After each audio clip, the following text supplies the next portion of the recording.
Even আমাদের লোকজনও এটা বোঝে যে শেখ হাসিনা যদি একটা সিদ্ধান্ত নেয়, ওনাকে না করানোটা নেক্সট টু ইম্পসিবল ব্যাপার। It is very difficult. Sheikh Hasina was brought here by a military aircraft, and a formal request was made by the Bangladesh Army Chief to the Indian Army Chief. Our Prime Minister is in serious security situation. আমরা তার জন্য মানে তোমার দেশে আমরা ওনাকে সাময়িকভাবে পাঠাইতেছি, please accept her. So the request came from the Bangladesh Army Chief to the Indian Army Chief. And the request was যে our Prime Minister is not safe in the country. মানে এমন আর্মি চিফ যে তার নিজের prime মিনিস্টারকে সে দেশের security দিতে পারতেছে না, মানে আমাদের আপনার মানে আর্মি চিফ আল হাজ ওয়াকারুজ্জামান, এখন তো আবার উনি আল হাজ টাজ বলতে হবে, নাহলে আবার উনি ক্ষিপ্ত হবেন। তো যাই হোক, ইন্ডিয়া আমি যতটুকু জানি ইন্ডিয়ার কাছে তো ওনাকে ফেরত পাঠানোর জন্য আগেও সরকার, ইউনুস সরকারও রিকোয়েস্ট করছে, আর এই সরকার আসার পরেও বোধহয় একটা ফর্মাল রিকোয়েস্ট আসছে। ইন্ডিয়া তার কিছু কিছু ক্ল্যারিফিকেশন চাইছে, because India wants to be satisfied that all the conditions of the year is fulfilled. এই জায়গাতে এক্সট্রাডাইটই করতে হবে। শেখ হাসিনা যদি আজকে বলে আমি চলে যাব দেশে, how can India stop her? India cannot. কিন্তু যদি এই আইনি প্রক্রিয়া থাকে, ইন্ডিয়াকে এটার মধ্যে জড়ায় একটা, যেটাকে আমরা পাতি কুমিল্লার ভাষা বলি প্যাঁচ লাগাই দিছে, এই প্যাঁচ লাগাই দিলে তো এটা প্যাঁচ লাগাই দিলে তো এটা অন্যরকম ব্যাপার হয়ে যাবে। তখন এটা ইন্ডিয়া আইন কানুন, বিচারকদের ব্যাপার চলে আসবে, লিগ্যাল অ্যাডভাইজারদের কথা চলে আসবে, কে কোথা থেকে কি ধারা দেবে এইসব ব্যাপার চলে আসবে। আর আমি এটা জানি, আমি গত কয়েকদিনে আমার দু একজন বোন যারা বাংলাদেশের নাম করা ব্যারিস্টার ট্যারিস্টার এদেরকেও জিজ্ঞেস করছি, বা নাম করা লয়ার, আমার যে কি দাঁড়াইতেছে, বলে এইগুলি করলে তো প্যাচ হবে, India is not obliged to send her back.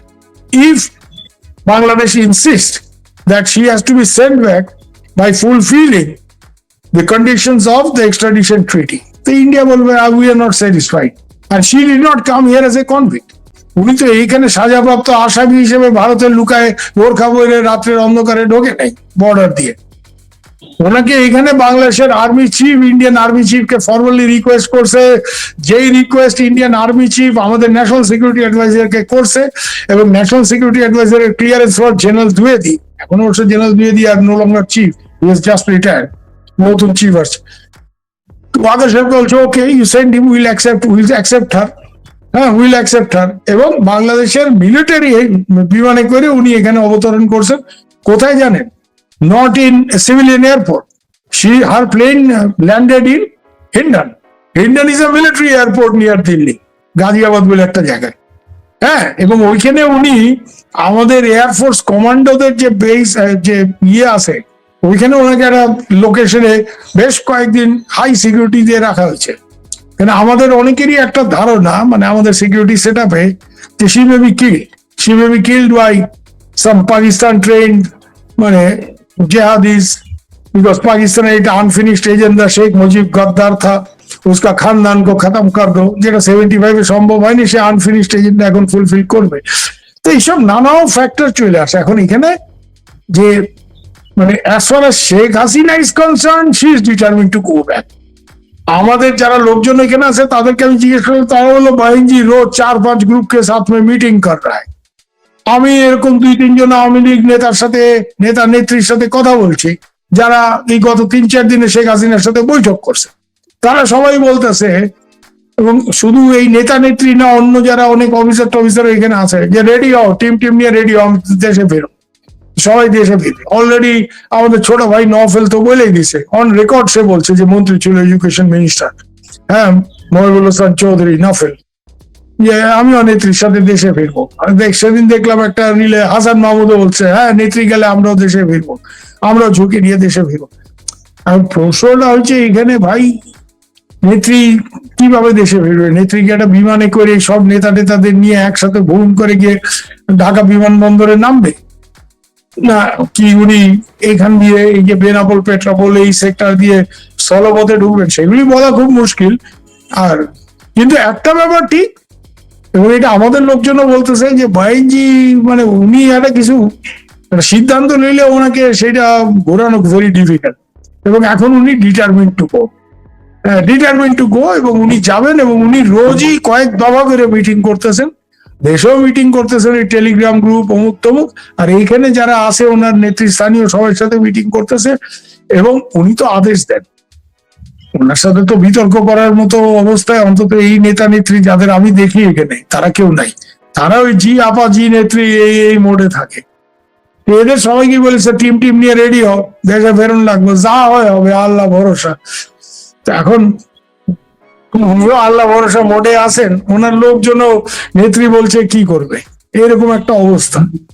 তো এখানে এখন আইনগত, সরি সরি ভাই, শেষ করেন, আপনি শেষ করেন, আমি বলছি না এইটাই বলার যে এখানে এখন যদি অন্যরকম কোন প্যাঁচ লাগায় ভারত সরকারকে জড়ানো, যে এক্সট্রাডিশন ট্রিটি কন্ডিশন দিয়েই আসতে হবে, তখন ইন্ডিয়ান গভর্নমেন্ট বলতে পারে ওনাকে যে ভাই জি ইস तरह से तो हम आपको नहीं भेजेगा, এইভাবে তো আমরা পাঠাইতে পারি না, this has some other connotation, এটার অন্য লিগেল কনোটেশন আছে। তো এই জন্য যেটা আমি মনে করি যে এই আইনগত ভেজালটা কিন্তু বাংলাদেশের তরফ থেকে শুরু হয়েছে, মানে যে এইভাবেই ওনাকে পাঠাইতে হবে। এতদিন ওরা বলতো ভারত ফেরত পাঠায় না, এখন বলছে না পাঠাই দিলে এইভাবে এত কন্ডিশনালিটিস দিলে India government also will come back with কন্ডিশনালিটি।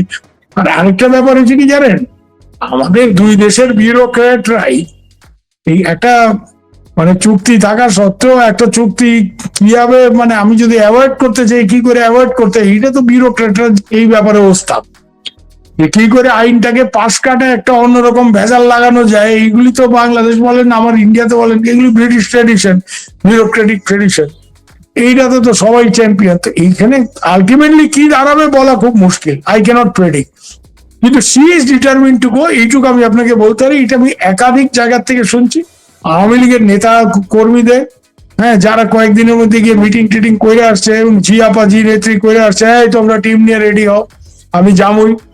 আমাদের লোকজনও বলতেছে যে ভাই জি তো ডিটারমিন জায়গায় বল দিয়া জানে গেলে তৈরি। আমরা বরং মানে আমাদের লোকজন বরং একটু চিন্তিত, সিকিউরিটি নানা রকম ইস্যু আছে, বাট সি ইজ ডিটারমিন। এবং উনি মোটামুটি আমি যতটুকু শেখ হাসিনা বুঝি, উনি একটা আল্লাহ ভরসা মোড়ে আছেন, আল্লাহ রাখলে ওই আমাদের ভাষায় আমাদের ইয়েতে হিন্দুরা বলে না যে রাখে কেষ্ট মারে কে, তো মানে উপরওয়ালা যদি রাখে তো আর কে কি করতে পারে, উনিও ওই আল্লাহ ভরসা মোড়ে আছেন বলে আমার ধারণা। আমি ধরো জানতে চাচ্ছি যে শেখ হাসিনা তার নেতা কর্মীদেরকে বলছে যে তোমরা রেডি হও, কিন্তু নেতা কর্মী যারা ওখানে আছে তাদের মনোভাব কি দেখতে পাচ্ছেন আপনি? না তারা তো ওনার সামনে বড় নেতা যাকেই বলেন আপনি, আপনি এমন কোন নেতাকে দেখাইতে পারেন যে ওনার সাথে আর্গুমেন্ট করবে? ওনার সাথে আমরা আর্গুমেন্ট করতে পারি, হ্যাঁ, আমাদের কোনো টেক নাই, আমরা অনেক সময় মানে তর্কাতর্কি, কিন্তু আওয়ামী লীগে এমন কোন নেতা আছে যে ওনার মুখের উপরে দাঁড়া বললো না আপা আপনি এটা ভুল করতেছেন বা আপনি ঠিক করতেছেন নাকি এটা এই আছে? এরা তো সব জি আপা জি নেত্রী, হ্যাঁ, জো হুকুম, ওই টাইপের একটা মোডে আছে। তো ওনার সামনে সবাই বলে আসছে আমরাও যাব, এবং কয়েকজন তো পাবলিকলি মানে সোশ্যাল মিডিয়াতে বা পাবলিক ডোমেইনে বলে দিছে। নফেল বলছে, আমি দেখলাম হাসান মাহমুদ সাহেবেরও একটা ইন্টারভিউ দেখলাম কার সাথে জানি, উনিও বলছেন যে নেত্রী গেলে আমরাও যাব। তো যে যেখানে আছে সেখান থেকে যাবে, এরকম একটা। এখন সব নেতা নেত্রী যাইতে চায় কি চায় না, যারা এখানে সেফলি আসে ওইখানে গিয়ে ঝামেলায় পড়তে পারে, জেলে যেতে হবে, কেন গেলে তো সবাইকে জেলে যেতে হবে, এই ব্যাপারে তো কোনো সন্দেহ নাই, সবার বিরুদ্ধে মামলা আছে, এবং একটা দুইটা না। হাসান মাহমুদ দেখলাম সেদিন ইন্টারভিউতে বললো ওনার বিরুদ্ধে 200 না 250 মামলা, হ্যাঁ, তো মামলা তো সবার বিরুদ্ধে আছে। আমার ছোট বোন তারানা হালিম, যে একটা মশা মাছি মারতে গেলে কামের বুয়াকে ডাক দেবে, তার বিরুদ্ধে 22টা মামলা মার্ডার কেস। এবং কিরকম মার্ডার কেস জানেন, মন্ত্রী থাকা অবস্থায় গাড়ির সামনে যে পতাকা থাকে ভাই, ওই পতাকা যেটা দিয়ে গাড়া হয় গাড়ির মধ্যে, ওইটা একটু চোখা থাকে, তো ওইটা খুলে নাকি কারে মার্ডার করছে। মানে গপ মারার তো একটা লিমিট আছে, there is a limit to imagination running riot. হ্যাঁ, এটা তো মানে কল্পনার মানে রায়ট হয়ে গেল। যে মহিলা আমি জানি তারা নাকি আমি এত বছর ধরে চিনি, যারা মানে মশামাছি মারতে গেলে কামের বুয়ারে ডাক দেবে, আর বুয়া এটা বাইরে যাও তো, বড় ভ্যান ভ্যান করতেছে এখানে, আই নো সে নাকি মার্ডার করছে। তা আমি মাঝে মাঝে ওকে ঠাট্টা করে বলি, বোন তুই তো ক্রিয়েটিভ অ্যাক্ট্রেস বলে জানতাম, তুই যে এত ক্রিয়েটিভ মার্ডার, দাদা ফাইলামি করে না, বড় ভেজালে আসি। হ্যাঁ, এই সব আলতু ফালতু মামলা দিয়ে রাখছে, আমি কি এইসব করতে পারি? না, আমি তো জানি তুই মশামাছি মারতে পারস না, কিন্তু তোর বিরুদ্ধে মামলা এবং মামলা কি স্কুটারে চড়ে গিয়ে, তুই তো স্কুটার চড়তে পারস না, গাড়িও চালাইতে পারস না, আমি জানি। স্কুটারে চড়ে গিয়ে সে ওই ফ্ল্যাগের মাস্টার দিয়ে কাকে মার্ডার করছে। তার মানে ফ্ল্যাগের মাস্টার তো সে তখনই পারবে যখন সে মন্ত্রী ছিল, তার মানে মন্ত্রী থাকা অবস্থায় সে মার্ডার করছে। সে মন্ত্রী থাকা অবস্থায় মার্ডার করছে, এতদিনের বাংলাদেশের পত্র পত্রিকা কেউ কোনো একটা লাইন লেখে নাই, এখন হঠাৎ করে মামলা। আর আপনি গিয়ে খোঁজ নিয়ে দেখেন যার নাম দিয়ে মামলা করেছে সে নিজেই হয়তো জানে না, সে তো নিজে চেনেই না, চিনলো বড় জোর ওই আপারেতে একটু সিনেমা টিনেমাতে দেখছি, এর বেশি না, তার নামে মামলা দেওয়া হয়েছে। তো বাংলাদেশের জুডিশিয়াল সিস্টেম ইজ ইন শ্যাম্বলস। এটা কোনো মানে আইন ভাঙাটাই যেখানে আইন, where lawlessness is the law, এই জায়গাতে, এবং এই জায়গাতে ইউনূস সাহেব বাংলাদেশকে এনে দাঁড় করেছে। He is the single man who is responsible for this. Nobel laureate অন্যতম, কিন্তু his enduring contribution to Bangladesh is he has turned Bangladesh into a lawless vendetta republic, একটা প্রতিহিংসার রাষ্ট্র, একটা মানে আইন নাই, আইন কানুন বলে কিছু নাই, এরকম একটা জায়গায় পরিণত করছে। এরকম তো ছিল না অবস্থা। তো এই জায়গাতে দাঁড়ায় শেখ হাসিনার লোক যারা ঢুকবে, অ্যাট দ্য ভেরি লিস্ট তারা সবাই জেলে যাবে। তো জেলে গেলে তারা মানে কি স্ট্র্যাটেজি, তারপরে পার্টির এটাকে গণ আন্দোলন করার কি, মানে আমি ঠিক মানে এন্ড গেমটা আমাদের কারো কাছে ক্লিয়ার না এখনো, কিন্তু উনি যাবেন, উনি ওনার দিক থেকে ডিটারমিন। আর যারা নেতাদের বলা হয়েছে তারা না গিয়ে এখন কি করবে, তারা তাদের যদি যাইতে বলে, উনি যদি আদেশ করেন, হ্যাঁ, তারা এখন না গিয়ে কি করবে বলে। তাদের তো এইখানে ওনাকে চ্যালেঞ্জ করা বা ওনাকে অপোজ করার মতো, অন্তত এখানে যেসব নেতারা ইন্ডিয়াতে আছে বা বিদেশে আছে, এরকম তো কেউ আছে বলে আমি তো দেখি না, যে ওনার মুখের উপর বলে না পা এখন যাওয়াটা ঠিক হবে না আপনি। আচ্ছা দাদা, আমি শেখ হাসিনা বলছে যে ঠিক আছে ভারত আমি যাব আমার দেশে, ভারতের কি কথা, এটা মানে প্র্যাকটিক্যাল যেটা, সেটা আপনি জানেন যে তার সরকারের পতন, শেখ হাসিনা সরকারের পতনের পেছনে আমেরিকার একটা গুরুত্বপূর্ণ ভূমিকা ছিল, এবং এখনো বাংলাদেশের ভেতরে ডিপ স্টেটের নিয়ন্ত্রণেই অনেক কিছুই তারা পরিচালনা করে। সেক্ষেত্রে চায়না আছে, আবার ওইদিকে চায়না, আমেরিকা, এই সব দিকটাকে ট্যাকেল দেওয়ার বিষয় আসবে না? মানে এগুলোকে একেবারে আপনি সরি আতিক ভাই, আপনি যেটা বলছেন I am also aware of this, যে আমেরিকান ডিপ স্টেটের এটা রেজিম চেঞ্জ অপারেশন ছিল। আমি কিন্তু এই জিনিসটা এপ্রিল মাসে 2024 ওয়ার্ন করছিলাম, after meeting some senior American people, very senior, ওই সময়, এখন রিটায়ার হয়ে গেছে, এবং তারা কিন্তু পরিষ্কারই বলছিল যে you can't keep this lady in power any longer, মানে almost A challenge to India, যে তোমরা চেষ্টা করে একে রাখতে পারবে না, 2 or 3 months will bring her down। আমি মার্চ মাসের এই ঘটনা আমি জানি। এরপরে আমি অনেক লোককে বলছি যে আমার তো মনে হয় আমেরিকান ডিপ স্টেট, আপনি কথাটা সঠিক বলছেন, আমেরিকান ডিপ স্টেটের অপারেশন। এখন তারেক সাহেব তো আমেরিকাকেও খুশি রাখতেছেন, হ্যাঁ, মানে তারেক সাহেব খুশি রাখতে চান কিনা আমি জানি না, কিন্তু তারেক সাহেব খানিকটা বেকায়দায় পড়ে গেছেন। কেন, ইউনূস সাহেব এমন এক চুক্তি করে গেছে যে আমেরিকা থেকে এই কিনতে হবে, ওই কিনতে হবে। আর ট্রাম্প বিং দ্য প্রেসিডেন্ট, ওর তো একমাত্র হচ্ছে you have to make America, পৃথিবীর সব লোকেরই একটা কাজ, আমেরিকাকে আর ওনাকে ব্যক্তিগতভাবে রিচ করতে হবে, you have to make them rich, তো ওনার থেকে জিনিস কিনতে হবে। তো একটা মেজরিটি মুসলিম কান্ট্রি, তার যে লিস্ট অফ আইটেমস আমেরিকা থেকে ইম্পোর্ট করতে হবে, তার মধ্যে ব্যাপক সব পর্ক আইটেম আমি দেখলাম ওই শিডিউলের মধ্যে। এইসব জিনিস ইউনূস সাহেব সই করে গেছেন। হ্যাঁ, এখন এই ব্যাপারে ইউনূস সাহেবকে হুজুররা কিছু বলে টলে না। হ্যাঁ, এখন এদের ধর্মভ্রষ্ট হয় না কেউ। হ্যাঁ, এদের সাথে ইউনূসের তো ভালোই বোঝাপড়া। এদিকে আবার চীন, এখন পাকিস্তান যে খেলাটা খেলে ভাই, তারেক রহমান এই খেলাটা কি সাফল্যের সঙ্গে খেলতে পারবে? পাকিস্তান আপনি দেখবেন চীনকেও ফিট রাখে, আমেরিকাকেও ফিট রাখে।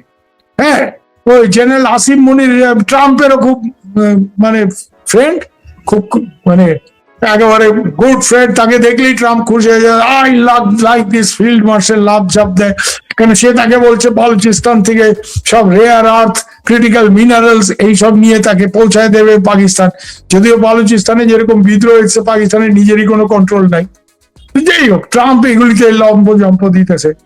আবার চীনে গিয়ে তারেক সাহেব এতগুলি চুক্তি টুক্তি করলেন, চীন তো হাওয়াতে কথা বলে না, চীন ডেফিনেট ইনভেস্টমেন্ট প্রপোজাল দিছে, তার মধ্যে most of the projects are in port areas, Mongla, Anwara যেটা চট্টগ্রামের কাছে, তারপরে পায়রাতেও দুই একটা প্রজেক্ট, এবং কত মিলিয়ন ডলার কোথাকার কোন কোম্পানি সবই ডিটেলস আছে। তো এখন তারেক সাহেব যেই খেলাটা পাকিস্তানিরা খেলে, যে চীন আর আমেরিকাকে একসাথে খুশি রাখা, সেটা তারেক সাহেব কতটা সাফল্যের সঙ্গে খেলতে পারবেন সেটা আমি জানি না।